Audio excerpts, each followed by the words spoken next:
नहीं तो okay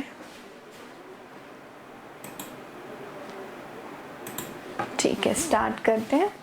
monoculture. Monoculture culture देखो ये रिप्रेजेंट कर रहा है, हम सस्टेनेबल मैनेजमेंट पढ़ रहे हैं ना नेचुरल रिसोर्सेज का, तो इसके अंदर जो क्रॉपिंग होता है, जो फार्मिंग होता है, वो पैटर्न डिस्कस किया जाता है मोनोकल्चर के अंदर। Basically we will discuss cropping pattern.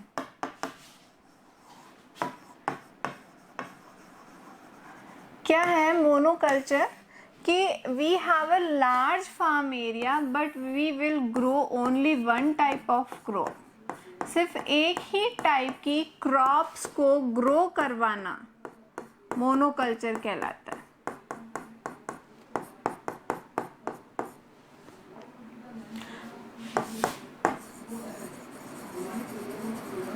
Growing only one type of crop.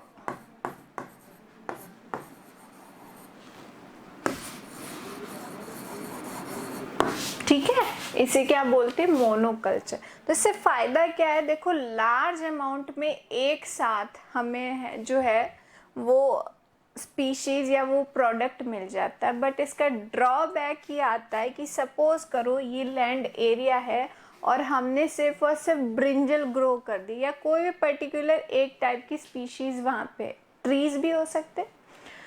अब होंगे क्या, जैसे मैं हूँ, मेरा क्लोन है, हम दोनों की रिक्वायरमेंट सेम है, तो वैसे ही ये जो स्पीशीज है इन सब की रिक्वायरमेंट सेम है। सपोज करते हैं हम अगर इनको मैग्नीशियम ज़्यादा चाहिए या फिर ये आसपास वाली 5 ट्री की स्पीशीज को डैमेज करने की कैपेबिलिटी रखते हैं, तो ये सब के सब भी वही रखेंगे। एक तो मैग्नीशियम इन सब की रिक्वायरमेंट हो गई, तो मैग्नीशियम को ये सब के सब क्या होते हैं, बहुत ज़्यादा एब्जॉर्ब करेंगे।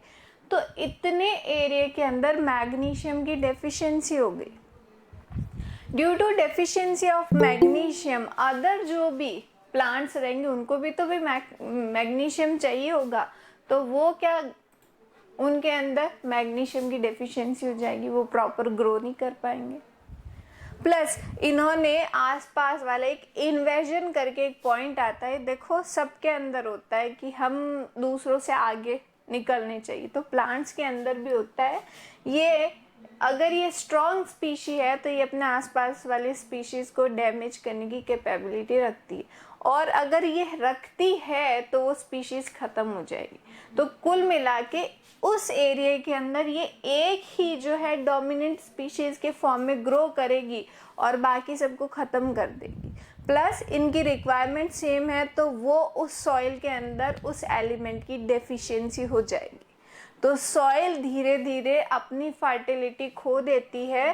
प्लस ये बायोडाइवर्सिटी को रिड्यूस कर देती है मोनोकल्चर। दैट्स वाई कल्चर जब भी करवाते हैं हमने रोटेशन फार्मिंग, आप लोगों ने सुनी होगी, रोटेट करके करवाते हैं। अगर मोनोकल्चर चल रहा है ना, तो अगले 6 महीने बाद वह मोनोकल्चर हम लेंगे, लेकिन वो वाली स्पीशीज लेंगे जो मैग्नीशियम एब्जॉर्ब नहीं करती होगी, ताकि सॉइल के अंदर अगेन मैग्नीशियम बैलेंस हो जाए। या जो भी एलिमेंट पहली वाली स्पीशीज ने मैक्सिमम एब्जॉर्ब कर लिया, वो दूसरी वाली को पसंद नहीं है, तो अपने आप जो है सॉइल के अंदर जो न्यूट्रिएंट साइकिल चलते हैं उनके थ्रू इनकी अवेलेबिलिटी मैनेज हो जाती है। तो ये होता है मोनोकल्चर। ग्रोइंग और farming of a single crop is known as monoculture.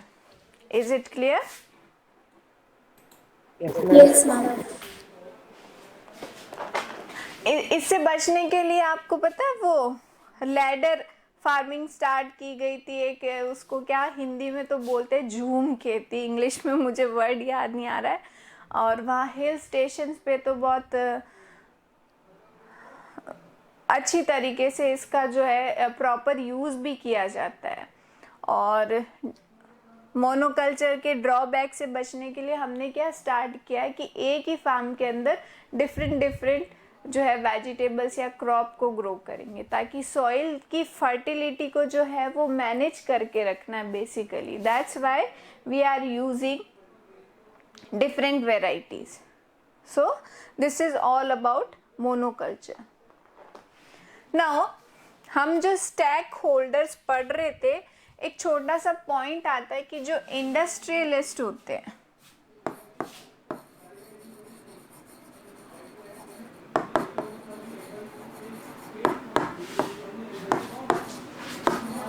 उनकी मेंटालिटी क्या होती है,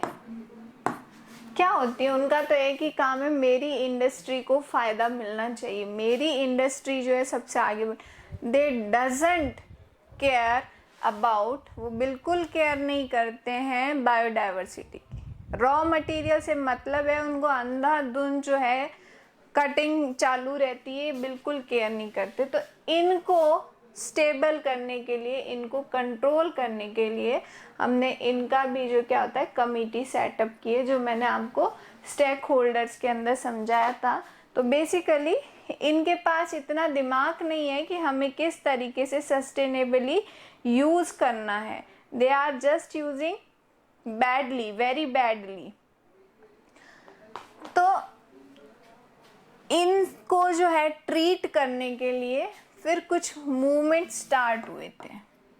तो हमारा पॉइंट जो आ गया है वो है मूवमेंट्स, आंदोलन जो है वो स्टार्ट हुए थे। किनको? इंडस्ट्रियलिस्ट को स्टॉप करने के लिए और गवर्नमेंट को जगाने के लिए। और वो मूवमेंट क्या, क्योंकि हम वाइल्ड लाइफ पढ़ रहे हैं, तो चिपको आंदोलन, चिपको मूवमेंट।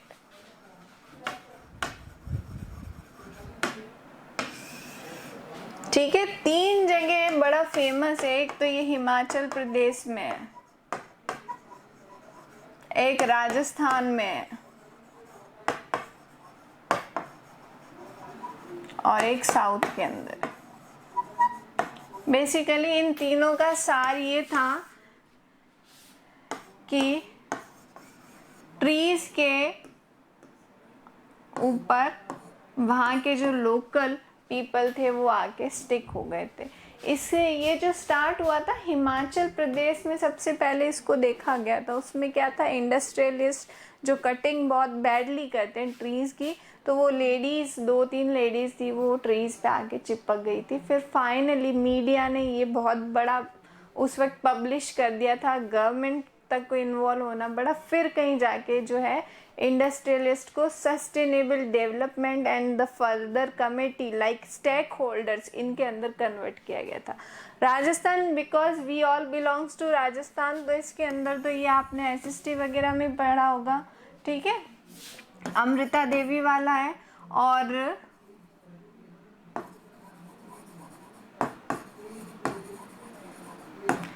किसके अंदर, खेजड़ली विलेज के अंदर, वहां पे ये ट्रीज पे जाके चिपक गए थे। और साउथ के अंदर वो सुंदरलाल बहुगुणा वाला है,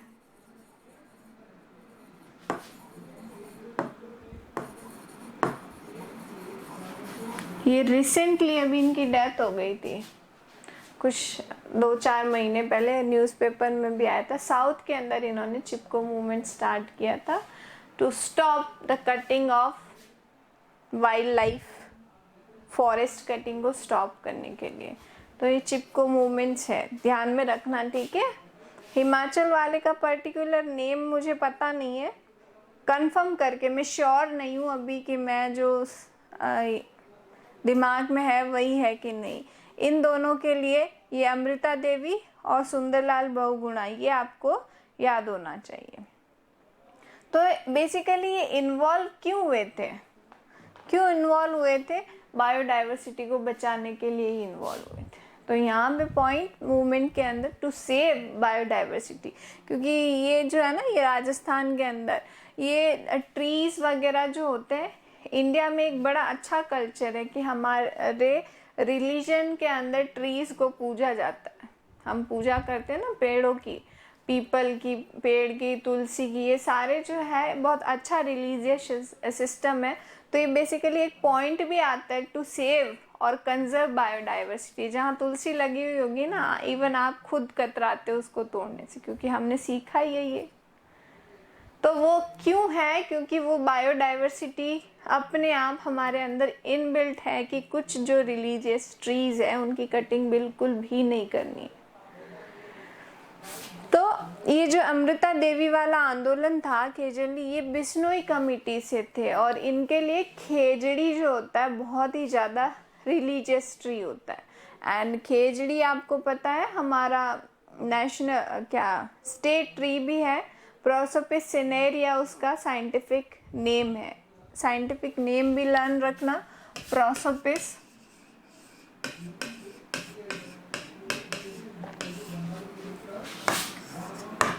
सिनेरेरिया, ये खेजड़ी है। और खेजड़ी से आपको पता हो तो काफ़ी ड्राई वेजिटेबल्स भी मिलती हैं हमें। तो ये सारे ऑल ओवर बड़ा इम्पोर्टेंट प्लांट है, दैट्स वाई। और विश्नोई कमिटीज़ के बहुत ही टच इमोशंस के साथ टच प्लांट रहता है ये। तो ये आपका चिपको आंदोलन है, और बायोडाइवर्सिटी को कंजर्व करने के लिए चिपको आंदोलन जो है वो स्टार्ट किया गया था। अब चिपको आंदोलन स्टार्ट हुआ, इससे हमें क्या सीख मिली कि हमें जो है बायोडाइवर्सिटी को सेव करना है, तो गवर्नमेंट जो है वो भी जागी। उसने क्या बनाए, लॉज बनाने स्टार्ट कर दिए। उसने सस्टेनेबल डेवलपमेंट को पर्टिकुलरली प्रपोज कर दिया कि यहाँ पे आप पेनल्टी लगाएंगे, यहाँ पे ये जुर्माना। पर्टिकुलर उन्होंने जो एंटी कोर्ट्स जो है वो इन ट्रीज़ के लिए और वाइल्ड लाइफ कंजर्वेशन के लिए भी स्टार्ट की। और ट्रीज़ के कंजर्वेशन के लिए स्टार्टिंग जो मुगल एम्पायर था उसने गार्डन को जो है वो एस्टेब्लिश किया था। गार्डन्स क्यों बनाए जाते हैं? आप देखते हो ना, वहाँ प्लांट्स बड़े अच्छे नज़र आते हैं, फ्लावर्स बड़े, बहुत उनको संभाल के रखा जाता है। तो कंजर्व द बायोडाइवर्सिटी, उसको कंजर्व करने के लिए वहाँ जो फूल खिलते हैं हम हमारे घर में थोड़ी मिलते हैं हमें, उनको वहाँ कंजर्व करके रखा जाता है। लेकिन वो एक्चुअली कॉन्सेप्ट ही निकलता जा रहा है धीरे धीरे गार्डन वाला। नाउ पर्टिकुलर आ जाते हैं हम नेचुरल रिसोर्सेज पे, इन्हें किस तरीके से कंजर्व करना है, या ये क्या फ़ायदा देते हैं, या ये बायोडाइवर्सिटी को किस तरीके से इफेक्ट करते हैं। तो फर्स्ट है water. Water is very essential element for our life. Without water we can not think about survival of the life. So water के अंदर वाटर साइकिल, मुझे नहीं लगता मुझे आपको बताने की ज़रूरत है कि वाटर साइकिल क्या होता है ना। वाटर जो है वो किस तरीके से बायोडाइवर्सिटी को इफेक्ट करता है, मेन पॉइंट हमारा ये आएगा। या वाटर को किस तरीके से कंजर्व करके रखना है, बिकॉज ये क्या है, नेचुरल रिसोर्स ही है, इसका कंजर्वेशन बहुत ज़्यादा ज़रूरी है। So give me your point of view that how will you conserve water. बताओ, मैं यहाँ राइट डाउन करूँगी। How will we conserve water?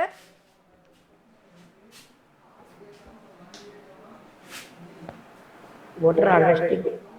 How? Conservation of water is known as water harvesting.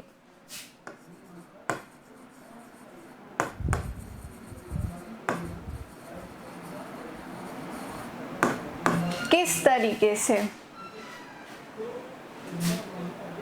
जल्दी बताओ बच्चों।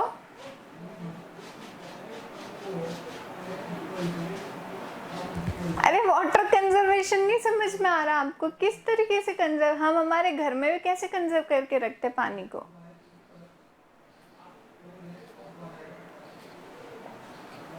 नींद से जग गए हो ना सब लोग? Yes, ma'am. तो बताओ फिर, पलक, हेमलता, और कौन है? नेहा है, अमित है, उमेश है, और कौन है? 6 बच्चे नजर नहीं आ रहे मुझे। और ये देवांशु है, वंश है, and tell me. Rain water harvesting. Rain water harvesting.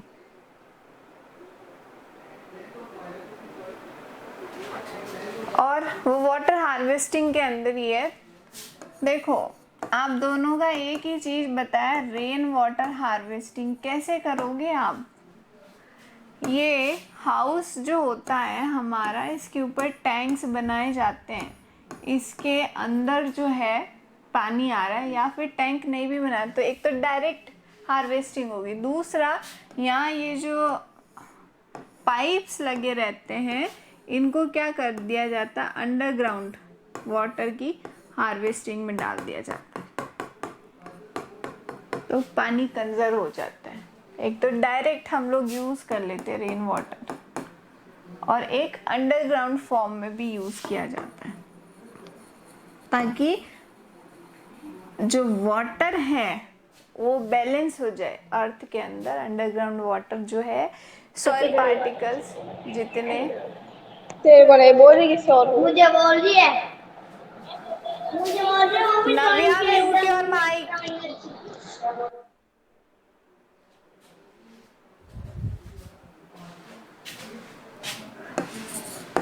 Then जो इरिगेशन सिस्टम है ना मेन, उसके अंदर इसकी हार्वेस्टिंग और इसका यूज बड़ा अच्छी तरीके से करना पड़ता है। तो एक तो होते हैं, आपने देखा होगा गांव के अंदर पॉन्ड्स बना के रखते, तालाब यहाँ कहाँ दिखे हैं आपको, दिखे हैं क्या कहीं? नहीं दिखते हमें, हमें वहीं दिखाई देते हैं जहाँ वाटर की स्कार्सिटी है। तो इनको इरिगेशंस के लिए पॉन्ड्स के फॉर्म में स्टोर किया जाता है। हमने जो है आर्टिफिशियली इसको स्टोर करने के लिए आर्टिफिशियल लेक्स तक बना डाली है। क्यों? ताकि इसका जुडिशियल यूज कर सके हमें। अब हमारे पेरेंट्स के टाइम पानी बहुत ज़्यादा था, हमारे टाइम और कम, ठीक है। फ्रेश वाटर पिया करते थे हम, आरओ वाटर यूज करते हैं, वो भी ऊपर पता नहीं टैंक कितने टाइम से भरे हुए रहते हैं अपार्टमेंट्स के अंदर। फ्रेश वाटर तो यूज करना ही बंद हो गया है सबका, because of scarcity. If we will not use in the form of judicial, then बहुत ज़्यादा प्रॉब्लम आने वाली है। तो ये जुडिशियल यूज ही है इरिगेशंस के अंदर, कि पॉन्ड्स हमने बना के रखी। एक हिंदी वर्ड है नाड़ी, अगर आपने सुना हो तो गांव में छोटे छोटे जो होते हैं छोटे पॉन्ड्स को नाड़ी बोला जाता है, ताकि वहाँ के पीपल वहाँ से पानी को लेकर क्या कर सके, इरिगेशन कर सके, या अपना जो भी उनको रिक्वायरमेंट है वो कंप्लीट कर सके। और नाड़ी जो है ये छोटा सा गड्ढा ही होता है, स्मॉल पॉन्ड ही होता है। जब रेन या रेनी सीजन रहता है तब इसके अंदर पानी इकट्ठा हो जाता है, और उस पानी को हम 2 महीने 3 महीने तक यूज कर सकते हैं for irrigation and for our use also. Then canals बनाई है हमने। एक हिमाचल प्रदेश का बहुत अच्छा एग्जाम्पल है, कुल्स करके कैनाल है, उन्होंने क्या हिल स्टेशन तक भी ये कैनाल्स बना डाली है। फिर जब गवर्नमेंट को पता चला कि वहाँ के लोगों ने अपने आप ही ये सारी कैनाल बनाई है, तब गवर्नमेंट उसके अंदर इन्वॉल्व हुई। और वाटर हार्वेस्टिंग करने के तरीके, डैम्स है हमारे पास।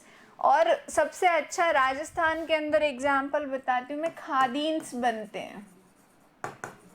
खादीन्स क्या होते हैं?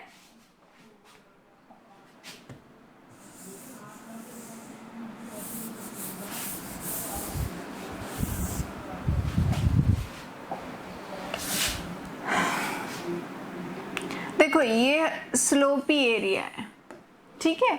अगर पानी आया, रेन जो है, तो ये स्लोप के थ्रू आके कहाँ, यहाँ इकट्ठा हो जाता है, इस एरिया में इकट्ठा होगा।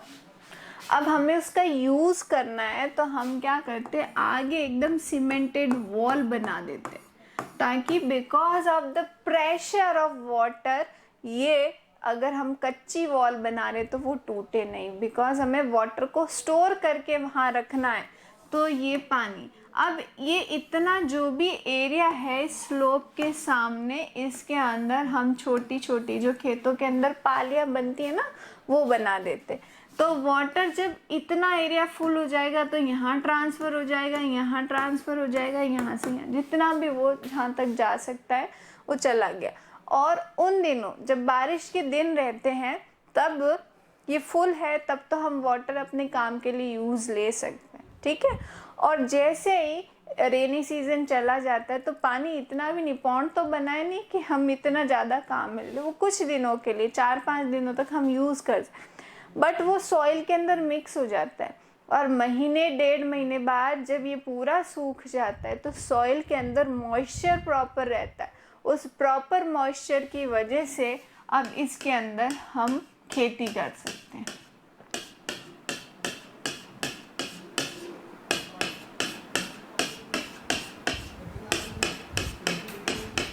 ठीक है, तो ये कैनाल सिस्टम, ये सब डैम्स वगैरह है ना, ये हमारे लिए ही है। और दूसरा हम कह रहे प्लांट्स के लिए हमें वाटर को सेव करना है। क्यों? प्लांट्स हमारी रिक्वायरमेंट है।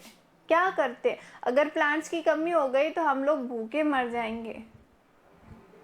तो टू इंक्रीज बायोमास, बायोमास का मतलब है जितना भी प्लांट के अंदर प्रोडक्शन हो रहा है, प्लांट जितने भी हेल्दी बन सकते हैं, उसके लिए भी वाटर कंजर्वेशन बहुत ज़रूरी है। तो थर्ड पॉइंट क्या आता है? To increase biomass.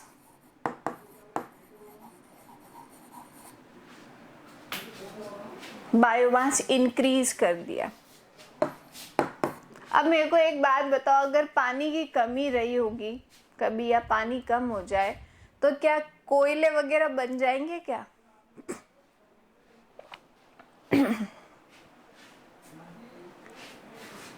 आंसर करो, जल्दी करो।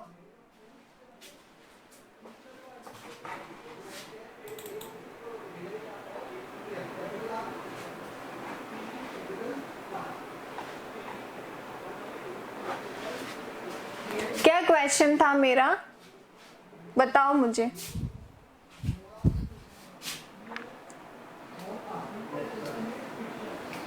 मेरा क्वेश्चन क्या था? मैं ये पूछ रही हूं, can coal will be formed in scarcity of water? Water की डेफिशिएंसी में क्या कोयले बन सकते हैं? No ma'am. No ma'am. क्यों नहीं बन सकते?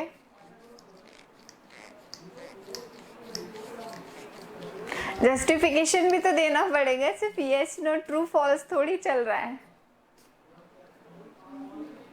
बताओ कौन देगा, जल्दी बताओ ना, ऐसे क्या टाइम खराब करते हो तुम लोग? इतने बड़े हो गए, 10th में आ गए, फिर भी चुपचाप ऐसे बैठे रहते हो माइक बंद करके। और आता है तो बोला करो, आता है, नहीं आता तो बोलो नहीं आ रहा मैम, दिमाग नहीं चल रहा हमारा, ब्रेकफास्ट नहीं किया हुआ। चलो देखो, क्वेश्चन ये था, कैन कोल और fossil fuels will be developed in the scarcity of water? The answer is no. Why? Because ये बन किससे रहे? बायोमास से तो बना है। प्लांट्स जब दबेंगे नहीं तो पहली बात तो प्लांट जब पूरा हेल्दी नहीं होगा तो कोयला बनेगा कैसे? पॉसिबल ही नहीं है। तो for the development of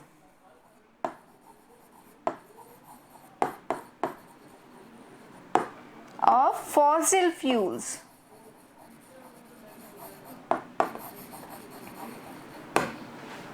water essential है।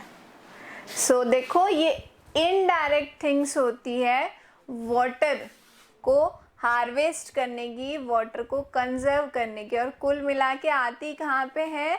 नेचुरल रिसोर्स को कंजर्व नहीं करेंगे तो दूसरे नेचुरल रिसोर्सेज अफेक्टेड कंडीशन में है। तो कुल मिला के पूरा का पूरा एनवायरनमेंट जो है वो अफेक्टेड हो जाता है। इसलिए सस्टेनेबल यूज, सस्टेनेबल मैनेजमेंट बहुत ज़्यादा ज़रूरी है। तो वाटर समझ में आ गया आपको as a natural resource? Yes ma'am. Yes ma'am. इसके इरिगेशन पैटर्न्स भी समझ में आ गए ना सबको? Yes ma'am. Yes ma'am. ठीक है, अब चले पर्टिकुलर कोल, फॉसिल्स, उनके ऊपर, petroleum. Yes ma'am. Last portion है आई थिंक आप लोगों का, ये बुक के अंदर है ना, इस चैप्टर का।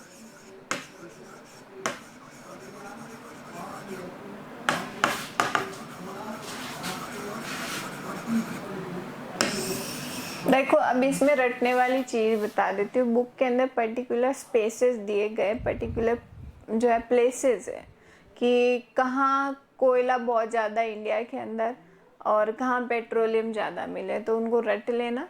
This is the basic question for your GK. GK के लिए बेसिक क्वेश्चन जो है वो तैयार होते हैं उससे। साइंस भी नहीं, वो जीके को कवर करता है पूरा। तो इसके अंदर देखो कोल और पेट्रोलियम बने कैसे, कि ये क्या था आप सब जानते हो स्टोरी। बिफोर लॉन्ग ईयर्स, बहुत लंबे टाइम पहले, जब टेम्परेचर ऑफ अर्थ बहुत ही डिस्टर्ब हो गया था, तो वॉल्केनोज ब्रस्ट एंड बहुत सारे नेचुरल डिजास्टर आ गए थे। उनकी वजह से ये जो एनिमल्स थे वहाँ पे उस एरा के अंदर, या प्लांट्स की जो भी स्पीशीज थी, वो नीचे दब गई और कोल फॉर्मेशन के अंदर या पेट्रोलियम्स के अंदर कन्वर्ट हो गए। ठीक है, तो कोल क्या है, कार्बन जो है जिसके अंदर बहुत ज़्यादा है, या फुल रिच कार्बन वाला जो सोर्स है वो कोल ही है। और कोल कितने टाइप के होते हैं, कोयले के कितने टाइप है? पहला एंथ्रासाइट, दूसरा क्या है लिग्नाइट, तीसरा क्या है बिटुमिनस,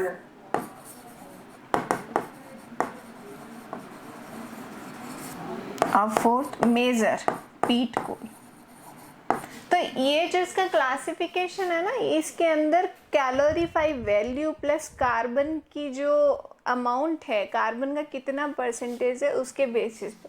तो इसके अंदर सबसे ज़्यादा जो है एंथ्रासाइट बेस्ट माना जाता है।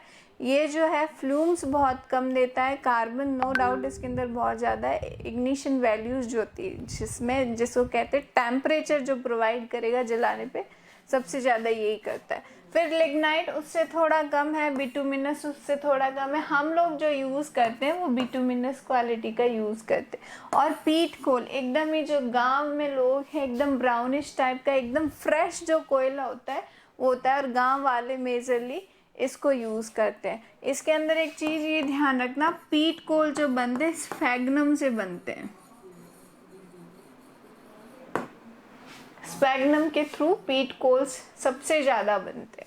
ठीक है, तो ये इग्निशन टेम्परेचर पता है आप लोगों को, जो जलने वाला जो टेम्परेचर होता है प्लस वो कितनी एनर्जी दे रहा है, उसके बेसिस पे ये हमने क्लासिफिकेशन किया है। ठीक है, पेट्रोलियम का मतलब होता है, दो वर्ड से मिलके बना, पेट्रा एंड ओलियम। पेट्रा का मतलब होता है रॉक्स, ओलियम मतलब होता है ऑयल। तो रॉक का जो ऑयल है, चट्टानों से जो तेल निकलता है उसे हम पेट्रोलियम बोलते हैं। किससे बना है? ये भी फॉसिल फ्यूल से ही बने, कोयला और पेट्रोलियम। पेट्रोलियम बहुत ज़्यादा इम्पोर्टेंट इसलिए होगा है क्योंकि आज के दिनों में या आने वाले फ्यूचर के अंदर ये सबसे ज़्यादा यूज़ होगा व्हीकल्स के फॉर्म में, या जो भी इंडस्ट्री है इसके यूज़ के बिना वो कुछ भी नहीं कर सकते। इन दोनों का यूज़ बहुत ज़्यादा ज़रूरी है। एनर्जी देते हैं, they are basically energy substance. Carbon बहुत ज़्यादा है, हाँ, इनके बहुत ज़्यादा यूज़ से हमने पोल्यूशन स्टार्ट कर दिया। ठीक है, तो अब मार्केट में क्या आ गई, वो बैटरी से चलने वाली सोलर चार्जेबल बाइक्स आ चुकी है टू रिड्यूस एयर पोल्यूशन। तो पेट्रोलियम रॉक ऑयल को बोला जाता है। अब इसके अंदर सबसे ज़्यादा इसका डिस्टिल फ्रैक्शनल टेक्नोलॉजी होती है जिसके थ्रू सेपरेशन किया जाता है। वो सेपरेशन किसका होता है? जब पेट्रोल बनता है, सबसे नीचे पेट्रोल होता है, उससे ऊपर जो होता है वो गैसेस वगैरह होती है, उसको निकाला जाता है। गैसेस सबसे लाइट होती है ना, तो सबसे ऊपर आ जाती। तो पाइप डाल के ज़मीन के अंदर फोड़ के पाइप डाल के गैसेस निकाली जाती। फिर उसके बाद जो और लाइट वेट वैक्सी सब्सटेंस होते हैं, वैक्स फ्लोट करता है ना वाटर के ऊपर, गैसोलीन टाइप्स जो सब्सटेंस होंगे उनको निकाला जाता है, जो पेट्रोलियम जेलीज के नाम से जानी जाती है। वैसलीन हो गई आपकी, विक्स जो बनती है, बाम्स जो बनती है, सारे पेट्रोलियम जेलीज से बनते हैं। इनको सेपरेट किया जाता है। Then purification is the different technology, लेकिन हाँ, इनको सेपरेट करेंगे। जो ये अपने व्हीकल्स के अंदर ग्रीस लगाए जाते हैं, they are also petroleum jellies. तो ये एज ए ल्यूब्रिकेशन एजेंट की तरह वर्क करते हैं। हम अपने चेहरे पे लगाते हैं क्रीम्स में, और क्यों, ल्यूब्रिकेशन एजेंट की तरह, ताकि जो सरफेस है वो स्मूथ हो जाए, ड्राइनेस जो है वो कम हो जाए। वही सेम व्हीकल्स के अंदर सरफेस स्मूथ करने के लिए, फंक्शंस जो अच्छे बनाने के लिए हम यूज़ करते हैं। उसके बाद डीजल्स, कैरोसिन्स, पेट्रोल, और सबसे नीचे वाला जो सेडिमेंटेड पार्ट होता है वो कोल टार, जो डामर वगैरह हम रोड्स बनाने में जो यूज़ करते हैं, वो सबसे नीचे वाला पार्ट होता है। ठीक है, तो इनका जुडिशियल यूज़ क्यों ज़रूरी है, पता चल गया आपको, हमारी रिक्वायरमेंट है ये, इसलिए इनका यूज़। और थोड़ा सस्टेनेबल मैनेजमेंट करना पड़ेगा। आप देख रहे हो आए दिन पेट्रोल के दाम बढ़ रहे हैं, तो मेन रीज़न यही होता है कि आप जुडिशियल यूज़ सीखो, जहाँ जाना है वहाँ जाओ, जितने अगर 3-4 जने बैठ के जा सकते हो सेम डिस्टेंस में तो जाओ, शेयर करो अपना मनी और अपना पेट्रोल जो है वो सब। तो इनके यूज़ है और जुडिशियल यूज़ है, प्लस सस्टेनेबल मैनेजमेंट हमें ये सिखाता है कि बहुत ही इनका हेल्दी यूज़ करो, ताकि हम आगे तक फ्यूचर तक इनका यूज़ कर सके, क्योंकि ये किसके अंदर काउंट हो गए, नॉन रिन्यूएबल नेचुरल रिसोर्स। बन तो जाएंगे लेकिन कब बनेंगे हमें नहीं पता, हम तो नहीं देख सकते जब भी ये बनेंगे तब, या इनको इतना आसानी से नहीं बना सकते कि भाई आए दिन इनका प्रोडक्शन कर दे, इंडस्ट्रीज लगा दे, पेट्रोल बन रहा है, not possible. So that's why sustainable management is very essential of both coal and petroleum. ठीक है, क्लियर है? Yes ma'am. चलो, हो गया आपका चैप्टर ये कंप्लीट।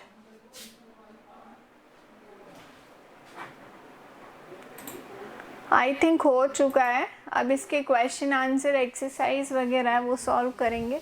सो कल तो वर्क फ्रॉम होम है, मैं आपको इसके नोट सेंड कर दूंगी, बाकी नेक्स्ट क्लास में मैं इसके सॉल्यूशंस करवाऊंगी। ठीक है, ओके मैम। Okay bye.